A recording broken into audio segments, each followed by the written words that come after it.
Assalamualaikum warahmatullahi wabarakatuh. Selamat pagi. Apa kabar anak-anakku sekalian?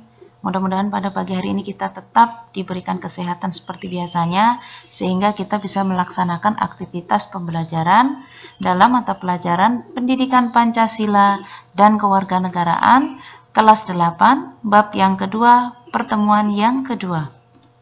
Baiklah, pada pagi hari ini sebelum materi kita mulai, marilah kita terlebih dahulu berdoa. Berdoa mulai. Berdoa selesai. Kemudian sebelumnya Ibu akan absen terlebih dahulu untuk kehadiran. Nah, sebagai warga negara Indonesia yang baik, kita mengenal lagu-lagu kebangsaan bangsa kita sendiri. Sebelum kita mulai pembelajaran, marilah kita terlebih dahulu menyanyikan salah satu lagu kebangsaan kita dengan judul Satu Nusa, Satu Bangsa, ciptaan Liberty Money. Mari kita menyanyikan lagu secara bersama-sama.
Nah, demikian tadi persembahan salah satu lagu kebangsaan milik bangsa Indonesia, yaitu bangsa yang kita cintai, dengan judul Satu Nusa Satu Bangsa, ciptaan Elmane, diputar pertama kali di radio pada tahun 1947.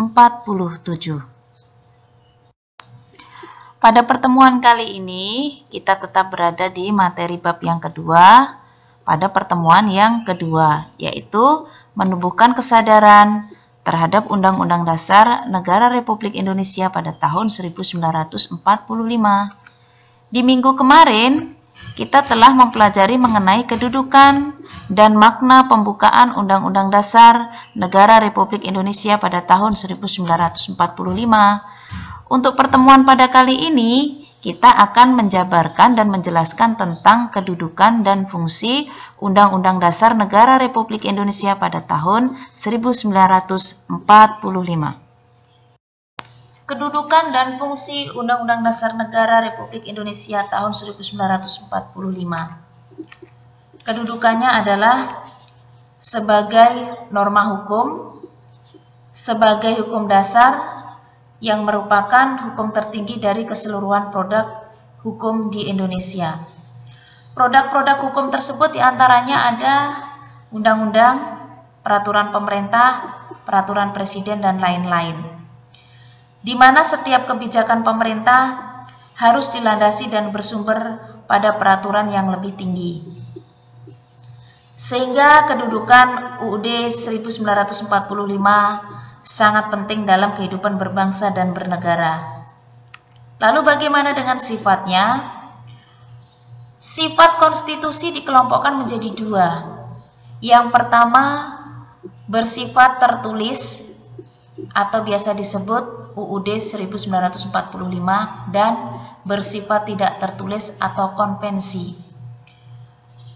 Konstitusi yang bersifat tertulis, yaitu Undang-Undang Dasar 1945, ini memuat pasal-pasal yang terdiri dari 37 pasal, 2 pasal peralihan, dan 3 pasal tambahan.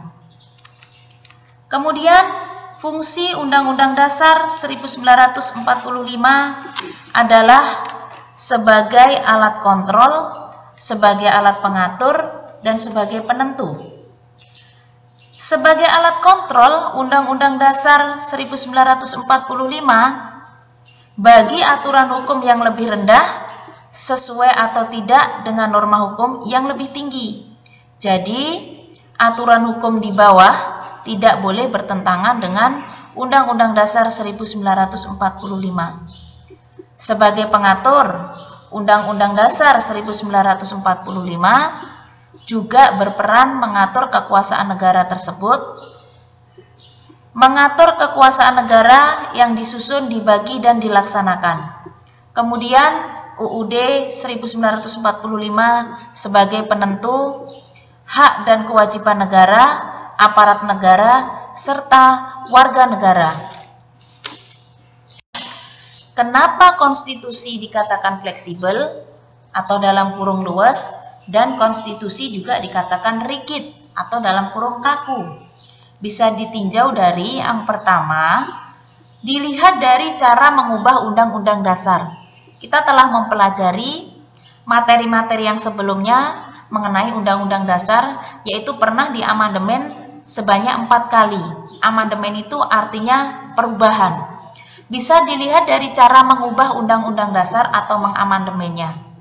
Suatu undang-undang dasar dikatakan fleksibel atau luas jika cara mengubah UUD-nya tidak sulit atau tidak memerlukan cara-cara yang istimewa. Namun, jika cara mengubah undang-undang dasar itu memerlukan cara yang tidak mudah, undang-undang tersebut dapat dikatakan rigid atau kaku. Yang kedua, mudah tidaknya mengikuti perkembangan zaman, di mana suatu konstitusi dikatakan fleksibel apabila konstitusi tersebut dapat mengikuti perkembangan zaman. Sebaliknya, konstitusi dikatakan rigid atau kaku apabila konstitusi tersebut tidak dapat mengikuti perkembangan zaman. Nah, mari kita simak sama-sama hierarki peraturan perundang-undangan yang berlaku di Indonesia. Tata urutan peraturan perundang-undangan pertama kali diatur dalam ketetapan MPRS atau Majelis Permusyawaratan Rakyat Sementara nomor Romawi XX atau Romawi 20 garing MPRS garing tahun 1966 yang kemudian diperbarui dengan ketetapan MPR nomor Romawi 3 garing MPR garing tahun 2000 dan terakhir diatur dengan Undang-Undang nomor 10 tahun 2004 tentang pembentukan peraturan perundang-undangan, di mana dalam pasal 7 diatur mengenai jenis dan hierarki peraturan perundang-undangan, yaitu sebagai berikut. Tata urutan yang paling tinggi adalah Undang-Undang Dasar Negara Republik Indonesia tahun 1945. Kemudian di bawahnya ada undang-undang atau peraturan pemerintah pengganti undang-undang atau dalam kurung Perpu. Yang ketiga, di bawah Perpu ada peraturan pemerintah, dan di bawah peraturan pemerintah ada peraturan presiden. Di bawah peraturan presiden ada peraturan daerah yang meliputi peraturan daerah tingkat provinsi yang dibuat oleh DPRD provinsi bersama dengan kepala daerah tingkat provinsi yang disebut dengan gubernur. Kemudian peraturan daerah yang kedua ada peraturan daerah tingkat kabupaten atau kota.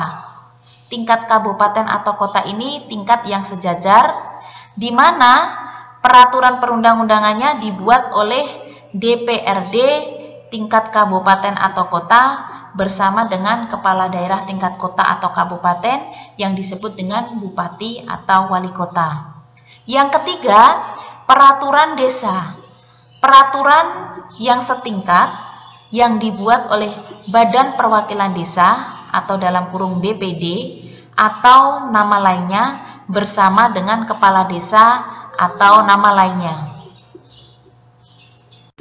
Dari materi yang telah kita sampaikan di atas, bisa kita simpulkan bahwa kedudukan dan fungsi Undang-Undang Dasar Negara Republik Indonesia tahun 1945 ini sebagai hukum dasar.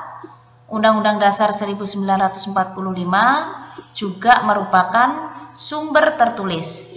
Undang-Undang Dasar 1945 juga berperan sebagai pengatur bagaimana kekuasaan negara itu disusun, dibagi, dan dilaksanakan. Selain itu, Undang-Undang Dasar 1945 juga berfungsi sebagai penentu hak dan kewajiban negara, aparat negara, dan warga negara. Demikian tadi materi yang telah Ibu sampaikan untuk pertemuan yang kedua pada bab yang kedua. Mudah-mudahan anak-anakku sekalian bisa menyimak dan memahaminya. Baiklah anak-anakku sekalian, sebelum pelajaran ini Ibu tutup, marilah kita terlebih dahulu menutup pada pertemuan hari ini dengan berdoa. Berdoa mulai. Berdoa selesai. Mudah-mudahan kita bisa bertemu pada pertemuan berikutnya, yaitu masih bab yang kedua dalam pertemuan yang ketiga. Akhir kata, wassalamualaikum warahmatullahi wabarakatuh.